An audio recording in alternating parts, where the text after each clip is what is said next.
Hier, j'ai eu un rendez-vous médical que je ne pensais jamais avoir dans ma vie.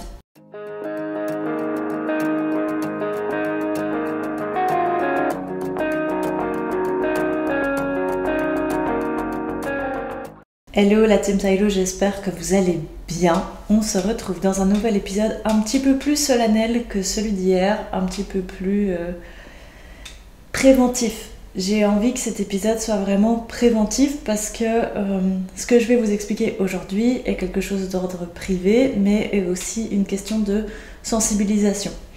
Je vais pas trop tourner autour du pot parce que ça sert à rien. De toute façon, le but c'est de vous expliquer ce qui se passe et vous sensibiliser à la cause. Cet épisode concerne principalement les femmes, mais messieurs, si vous écoutez, franchement restez parce que vous pouvez le détecter vous aussi dans la vie quotidienne de votre compagne, votre copine, votre petite amie, peu importe comment vous l'appelez. Alors il faut que je vous dise, hier matin j'ai eu un rendez-vous médical dans une clinique spécialisée pour l'endométriose. Je savais qu'il y avait des cas dans ma famille, on l'a appris il y a 2 ans pour quelqu'un de ma famille qui en souffre également. Et c'est vrai que de fil en aiguille, je me suis jamais dit, bah oui, j'estime, moi, avoir des symptômes de l'endométriose. Alors il faut savoir que la clinique où je me suis rendue est très peu connue, parce que les gens ne se renseignent pas sur l'endométriose, mais est très connue pour les gens en souffrant. Donc en fait, moi je la connaissais pas du tout. C'est en parlant de mes symptômes autour de moi qu'on m'a dit Mad, franchement, ce serait bien que tu ailles consulter pour ça. Tous les symptômes que tu me donnes sont quand même assez proches à ce qu'une amie ou ma maman ou peu importe a pu avoir. Ça, c'est pour le contexte. Donc voilà, hier j'ai eu la nouvelle que je suis atteinte d'une forme d'endométriose. Il y a des dizaines de formes d'endométriose avec des lésions basse, haute, forte, enfin voilà, je vais essayer de tout vous raconter, mais je vais surtout vous mettre du contexte de... en fait, depuis longtemps, j'ai des symptômes, mais des tellement petits symptômes qui passent de manière très anodine dans la vie de tous que je me suis jamais sentie concernée par cette maladie. Il faut savoir que ça fait pas très longtemps qu'on parle de cette maladie non plus, donc on ne sensibilise pas. Les gynécologues qui sont diplômés depuis plus de 10 ans sensibilisent pas à ça non plus parce qu'eux-mêmes ne le sont pas et ne voient peut-être pas des lésions possibles. Donc franchement, si vous avez un doute, allez consulter, ça coûte une consultation. Et puis si c'est pas ça, tant mieux, et peut-être que ça vous ouvrira des portes sur autre chose, de moins grave, de plus grave, etc. Mais par pitié, les symptômes que moi je vais énoncer ici sont non exhaustifs, sont propres à moi, et à savoir qu'à l'heure actuelle on n'a détecté qu'une lésion et que je dois encore faire des examens complémentaires de type IRM pour complémenter, voir s'il y a des lésions plus hautes sur les autres organes ou pas. Je vais essayer de vous raconter un peu l'histoire de comment j'en suis venue à ça et finalement comment un peu mes caprice, un peu comme pouvait l'appeler ça ma gynécologue traditionnelle, générique en fait, je sais pas trop comment on va l'appeler, m'ont entre guillemets déjà sauvé la vie. C'est bête à dire, mais voilà. Vous connaissez votre corps, vous connaissez vos symptômes et si vous estimez que ceci n'est pas normal pour vous par rapport à votre propre sensibilité, allez consulter. N'hésitez pas à demander plusieurs avis médicaux, c'est aussi très important. Parce que voilà, parfois un médecin ne pense pas à tout parce qu'il n'est pas formé sur ça et c'est pas grave, c'est un humain, c'est pas un robot. Donc franchement, pour vous, faites-le et au pire, vous perdez juste une consultation mais vous gagnez une sérénité de vie très longue et c'est tout ce qui compte. Il faut savoir que moi j'ai 27 ans, bientôt 28. Ouais, ça passe vite. Et je prends la pilule, la contraception du coup sous forme de pilule depuis que j'ai 16 ans, soit plus ou moins l'âge où j'ai eu mon premier copain sérieux, et donc mes parents me y ont toujours bien sensibilisé à ça, la protection, les préservatifs. j'ai pris très vite la contraception hormonale et donc j'ai eu, en fait ça fait plus de 10 ans que j'ai des règles dites artificielles car elles sont générées par ma pilule.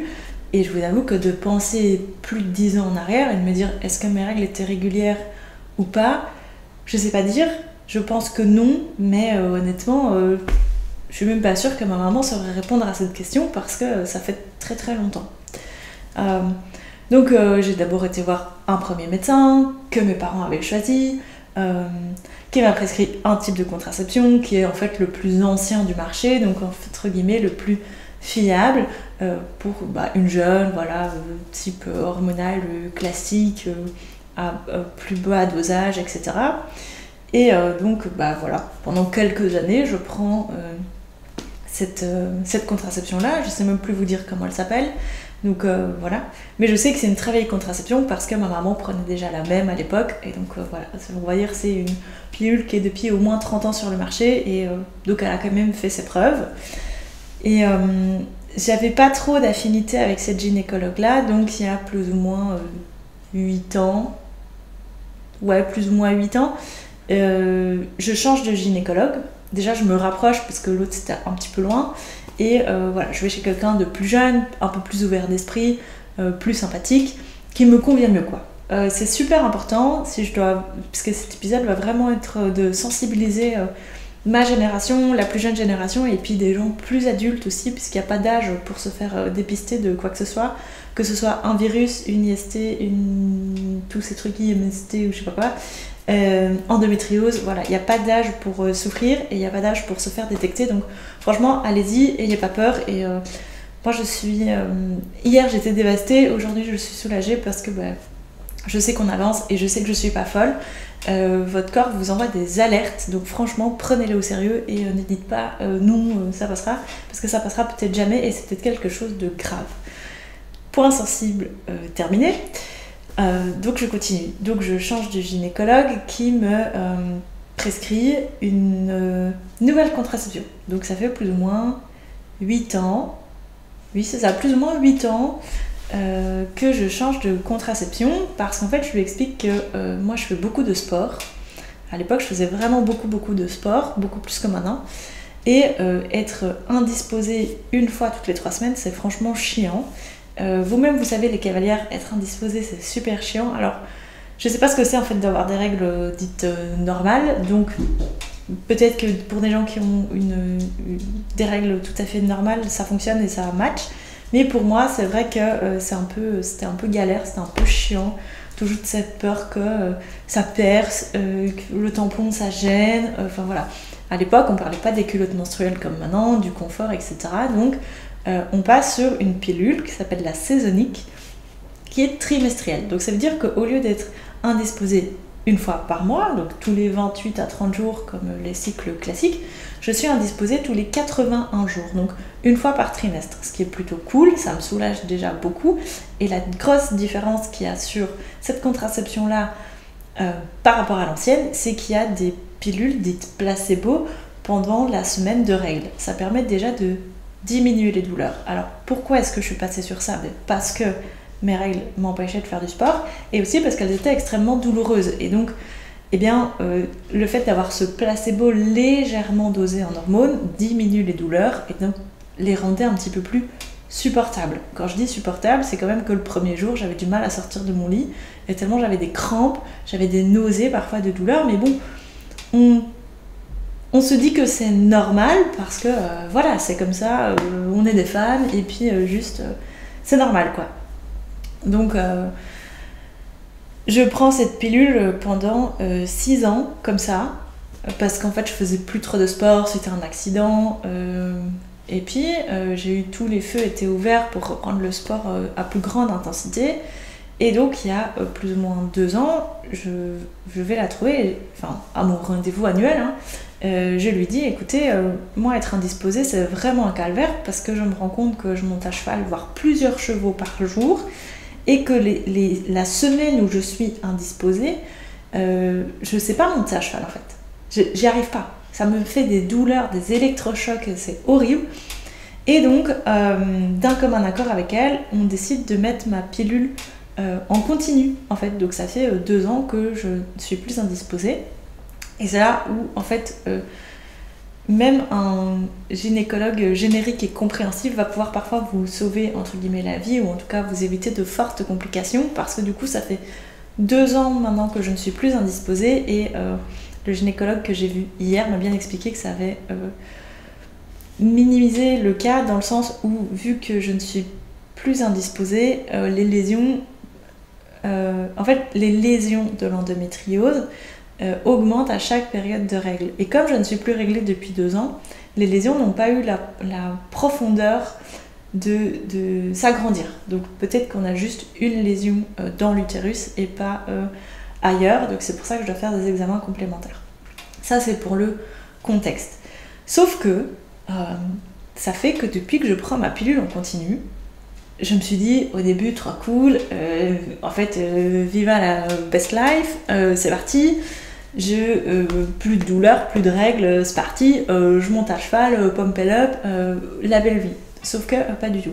Pas du tout la belle vie, parce que à partir de là, et le gynécologue m'a bien expliqué hier que en fait j'avais déjà ces douleurs avant, mais qui étaient vraiment liées aux règles. Donc comme c'était lié aux règles, on n'en parlait pas trop, enfin ça passe un peu à vide dans l'esprit. Sauf qu'ici, c'est pas lié aux règles puisque je n'ai plus de règles. Et donc le corps se met en alerte, comme ça, parfois, d'un coup, très fort. Et j'ai des douleurs très intenses, vraiment dans le bas du ventre.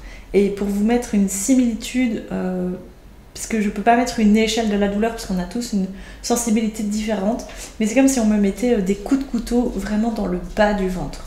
Genre vraiment l'enfer. Et donc, je lui explique ça, parfois les douleurs sont tellement intenses que j'en ai des nausées et que je pleure. Ça arrive parfois sans raison dans la vie quotidienne, ça arrive après des rapports intimes. Et alors il me demande, parce qu'il n'y a pas de tabou entre vous et moi, il me dit est-ce que ça arrive après les rapports profonds? Il n'y a pas de cohérence entre juste un petit rapport et un rapport profond. Je veux dire, la douleur arrive à n'importe quel moment. Ça peut arriver quand je suis assise à une table, ça peut arriver en prenant ma douche, ça peut arriver n'importe où je me plie en deux de douleur et je ne sais plus bouger. Et en fait, l'année dernière, donc à mon rendez-vous 2024, c'est même pas l'année dernière, c'est en mon rendez-vous 2024, j'en parle avec ma gynécologue, générique, traditionnelle, qui me suit depuis bientôt 10 ans finalement. Et je lui dis voilà, j'ai ça comme symptôme, ça fait maintenant 1 an que je prends cette pilule en continu. Je dis qu'est-ce que c'est, qu'est-ce qui s'offre à moi, etc. Moi, jamais dans ma tête, on parle d'endométriose. On parle de peut-être une pilule qui me convient pas, peut-être que mon corps ne supporte pas d'avoir des hormones comme ça tout le temps. Tout me passe par la tête sauf ça. Il y a 2 ans maintenant, on m'a détecté un papillomavirus, donc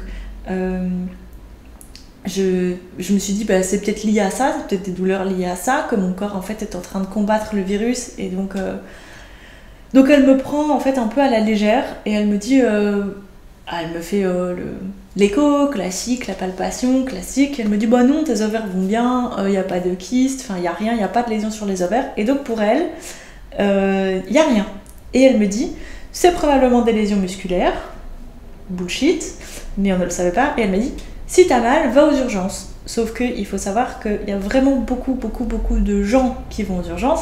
Et donc, dans ce cas-là, tu n'as ni de gonflement, ni blessure, ni symptômes. Parce qu'en fait, le temps que je parte de chez moi, que j'arrive à l'hôpital le plus proche, qui est à 20 minutes, 25 minutes, bah la douleur, elle sera passée. Donc, je vais arriver aux urgences et je vais dire quoi? J'ai eu une douleur il y a 20 minutes, qui a peut-être duré tout le trajet et qui s'est arrêtée il y a 3 minutes.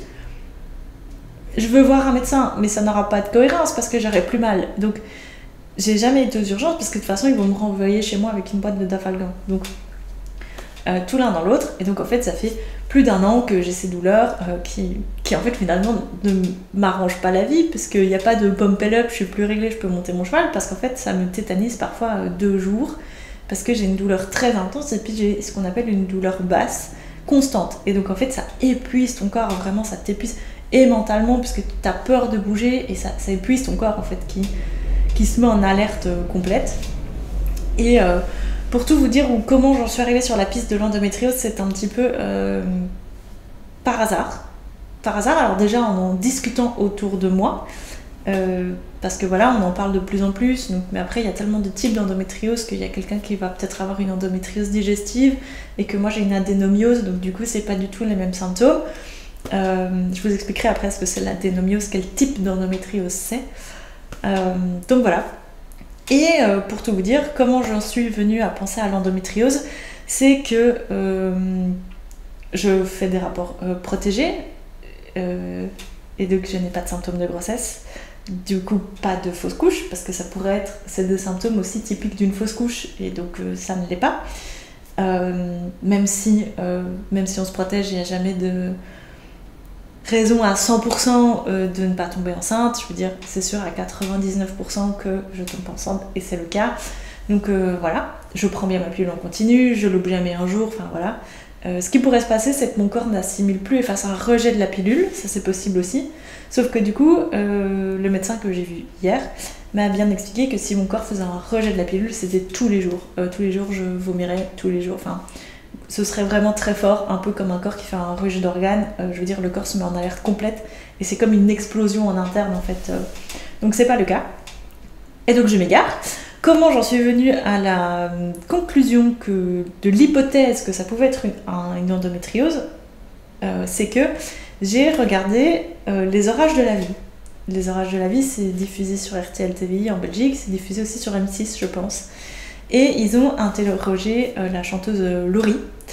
Et Laurie souffrait d'endométriose, et en fait, elle a très très bien expliqué dans ce reportage tous les symptômes et le combat qu'elle avait eu. Il faut savoir qu'en Belgique particulièrement, je crois qu'en France aussi, mais peut-être moins strict, il y a une loi qui dit qu'en dessous de 30 ans, on ne touche pas aux organes reproducteurs parce qu'une femme est faite pour se reproduire et pour créer la vie. Et donc en gros, sauf raison médicale, on ne touche pas à l'organe reproducteur parce que voilà, on estime qu'à tout moment, avant ses 30 ou 35 ans, la femme peut changer d'avis et vouloir un enfant. Bon, il y a des études quand même qui prouvent bien le contraire depuis, qui disent qu'après 25 ans, si tu n'as pas de désir d'enfant ou si tu es dans le doute, il y a très peu de chances qu'après 25 ans, tu changes d'avis. Alors, ça existe, il y a des femmes qui changent d'avis parce qu'elles trouvent le bon compagnon ou la bonne compagne, mais voilà, c'est un cas sur 1000. Et donc voilà, donc il y a cette loi qui fait que on ne touche pas aux organes reproducteurs avant 35 ans, même pour les femmes qui, comme dans mon cas, sont sûres qu'elles ne veulent pas d'enfants dans leur vie. Ça, c'est quelque chose d'un petit peu nul, mais c'est comme ça, donc il faut faire avec. Et donc, tout l'un dans l'autre, j'écoute ce combat de Laurie dans l'endométriose, et puis je prends mon meilleur ami, ChatGPT. Voilà, et je lui mets ChatGPT, donne-moi les symptômes de l'endométriose. Alors, il y a beaucoup de types d'endométriose, donc il donne les symptômes généraux. Premier symptôme, paf, douleur pelvienne. Exactement ce que j'ai en fait finalement. Il n'y a pas de fréquence, il n'y a rien. Donc je me dis, bon, ok, ça va. Après, je me dis, je mets type d'endométriose. Et là, il me propose un autre truc. Voilà que le destin est super bien fait, c'est que quelques jours plus tard, je scroll comme ça sur Instagram et je me tombe sur un Reels de mon gynéco. Alors lui, si vous le suivez pas, franchement, c'est une pépite. Je vais lui faire sa pub là complètement gratuitement parce que c'est quelqu'un d'extraordinaire qui met un vocabulaire simple sur des choses compliquées, autant bien pour les hommes que pour les femmes, parfois sur des choses un petit peu vraiment difficiles à comprendre. Et donc franchement, suivez-le parce que... Et voilà, bref, j'ai pas la fin de la phrase. Donc suivez-le parce que voilà. Et donc je tombe sur un Reels de mon gynéco qui explique l'endométriose. Et je me dis, ça fait quand même beaucoup. Alors il y a les symptômes un peu où on se dit, vous savez, parce qu'on voit ou on entend, et du coup on estime que, sauf qu'à un moment je fais le recul et je me dis non, c'est quand même trop fort. Donc il fait que je me dis, je vais me renseigner, mais bon, ça reste très fermé, il y a très peu de gynécologues spécialistes là-dedans. Qui fait qu'un jour j'arrive en douleur totale au magasin et j'en parle à ma collègue. J'en parle à une de mes collègues et je dis écoute, voilà, ça va pas aujourd'hui, je suis en crise depuis 2-3 jours, je viens parce que voilà, c'est cool d'être là, etc. Mais voilà, genre je me sens pas bien, je serais pas me donner au max, je vais faire ce que je peux, donc je lui explique et elle me dit ah ouais, attends, j'ai dans mes connaissances quelqu'un qui, à ton âge, a eu les mêmes symptômes et il s'avérait que ce fut une endométriose. Et elle me dit, attends, je vais lui demander. Donc ma collègue demande à son contact et elle donne le nom de cette clinique. Et alors Dieu merci que cette clinique existe. Alors certes, elle est à plus d'1 heure de chez moi, mais franchement, merci. Je les remercierai jamais de m'avoir prise autant au sérieux. Parce que finalement, ça te fait, je vais tous les ans chez la gynécologue. Alors autant le dentiste, j'y vais 1 fois tous les 10 ans, autant la gynécologue, les hommes allaient chez le spécialiste des testicules, je sais pas comment il s'appelle. Les femmes, gynécologues 1 fois par an, c'est le strict minimum. Pour savoir s'il n'y a pas de problème, parce que ben voilà, moi typiquement on m'a détecté un papilloma il y a 2 ans, donc il y a besoin d'un suivi, de frottis, etc. C'est super important. C'est tous des trucs qui peuvent se transformer en cancer hyper rapidement. Alors, et surtout chez les jeunes, parce qu'on a une démultiplication de cellules hyper rapide. Donc voilà, donc prenez soin de vous, c'est super important, c'est 1 fois par an, c'est pas la fin du monde. Même quand c'est des suivis plus réguliers, c'est au maximum 2 à 3 fois par an. Donc franchement, on n'a pas d'excuses. Juste, on n'a pas d'excuses. Donc que tout le monde le fasse en fait, simplement. Donc j'envoie un mail à cette clinique. Et puis cette clinique me répond par mail et prend contact avec moi pour me mettre un rendez-vous. Et le fait que ce soit devenu sérieux, vous savez que mon cas soit pris au sérieux, ça m'a mis une angoisse, je vous explique même pas. J'ai été angoissée pendant des jours. Du coup l'angoisse a provoqué des douleurs, donc j'étais au plus bas que terre pendant 3 jours. Hier, angoisse totale. Donc je vais à ce rendez-vous avec un nouveau gynécologue. Alors moi j'avais jamais été auscultée par un gynécologue homme. Ils sont souvent très bien réputés parce qu'ils sont plus doux, etc. Alors sachez que c'est vraiment le cas, mais c'est vrai qu'il y a ce côté un peu un homme, enfin voilà, un peu, bref, vous avez compris. Et donc voilà, donc je lui explique tout ce que je viens de vous expliquer. Et il me dit ah oui, bon, on va quand même, certes il y a beaucoup de choses mais c'est pas que ça, donc on va vous ausculter. Donc il me demande ma taille, mon poids, et puis il m'ausculte. Alors déjà là, la grande différence que j'ai vue, c'est qu'il me demandait la permission. Et ça c'est un truc, ma gynécologue elle le fait jamais. Genre elle fait oui on va faire l'examen. Voilà. Et donc tout se passe bien.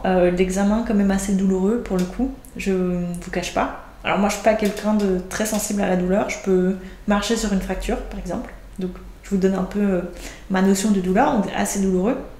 Maintenant on parle d'organes sensibles, parce que ben, voilà c'est un organe, je veux dire à vif, on est en train de l'ausculter. J'essaye, je fais un peu des blagues nulles pendant l'auscultation parce qu'en fait j'étais tellement stressée que je lui dis bah, vous voyez vraiment quelque chose sur votre échographie donc... Et franchement le gars me prend au sérieux et il m'explique tout, genre il a compris que je suis stressée et donc, franchement ça pépite, donc voilà. Où est-ce que j'en étais? On continue et donc il cherche et puis il s'arrête et je dis vous voyez quoi? Il me dit bah là ce que vous voyez c'est une lésion. Ok. Puis il cherche, il regarde mes ovaires, tout va bien, il regarde mon intestin, tout va bien, il regarde ma vessie, tout va bien. Donc sur l'examen d'hier, on a vu une lésion, c'est déjà hyper bien parce que c'est qu'une lésion. Et donc c'est là qu'il m'expliquait comme mon arrêt de pilule anticipé pour un caprice, comme l'appelle ma gynécologue générique, a été super bénéfique parce que ça a évité la prolifération des lésions. Mais j'ai quand même un examen complémentaire à passer, un IRM. Moi je suis un peu claustrophobe donc ça va être un peu compliqué, mais il va falloir le faire pour voir s'il n'y a pas des lésions ailleurs. Tout ce que je peux vous dire à l'heure actuelle où j'enregistre cet épisode, c'est que j'ai un changement de contraception du coup qui doit se faire en janvier pour passer sur une pilule spécialiste de l'endométriose, donc qui va diminuer les douleurs. Et moi, le type d'endométriose que j'ai, c'est de l'adénomiose, si je le dis correctement. Et c'est le fait que le muscle endomètre est plus gros que le paroi utérin. Et donc, en fait, ça rentre dans ma paroi utérine, ce qui est censé juste frôler. Et donc, c'est ça qui provoque les douleurs. Il me dit la lésion est petite, donc ça va. Genre, vous n'êtes pas censé avoir des douleurs de fou. Alors j'imagine même pas des femmes qui ont plein de lésions, comme elles doivent souffrir le martyre. Franchement, bonne chance à vous. C'est tout ce que je peux vous dire parce que moi j'ai une mini lésion connue à l'heure actuelle. Donc le programme actuel c'est ça, plus IRM. Et donc voilà, je vous avoue, j'étais un peu sous le choc parce que c'est pas quelque chose... il y a 2 ans le papilloma, maintenant l'adénomiose. Là où je suis rassurée, c'est que je suis pas folle. Genre, je connais mon corps et je sais que là, c'est pas normal. Que j'ai un traitement, en fait, le seul traitement qui existe, c'est ce changement de pilule. Si ça fonctionne pas, on pourra peut-être éventuellement, enfin, vous voyez un peu le truc de la médecine, envisager une opération, mais vu que c'est de l'adénomiose, ça veut dire retirer tout l'utérus, ça veut dire que je dois avoir plus de 35 ans. Si j'ai des lésions ailleurs ou qui se démultiplient, je me vois pas rester avec ça encore 7 ans. Vous voyez ce que je veux dire? Donc je sais que c'est une clinique qui accepte parfois dans certains cas d'opérer avant les 35 ans. Donc voilà, je me souhaite pas de devoir aller jusque là, même si j'avoue que ça me faciliterait la vie sur beaucoup de choses, type arrête la pilule, parce qu'on sait que les hormones c'est pas génial pour le reste du corps. Mais voilà, un petit peu, j'avais envie de vous sensibiliser sur le sujet parce que on se rend compte qu'il y a quelques années on parlait d'une femme sur 10. En 2024, on parle déjà d'une femme sur 8 atteinte d'un des types ou de plusieurs types d'endométriose. Donc voilà, tout ce que je peux vous dire, prenez soin de vous, prenez soin de votre santé parce que c'est le plus important. Et je vous fais plein de gros bisous et on se retrouve demain pour un nouvel épisode. Ciao!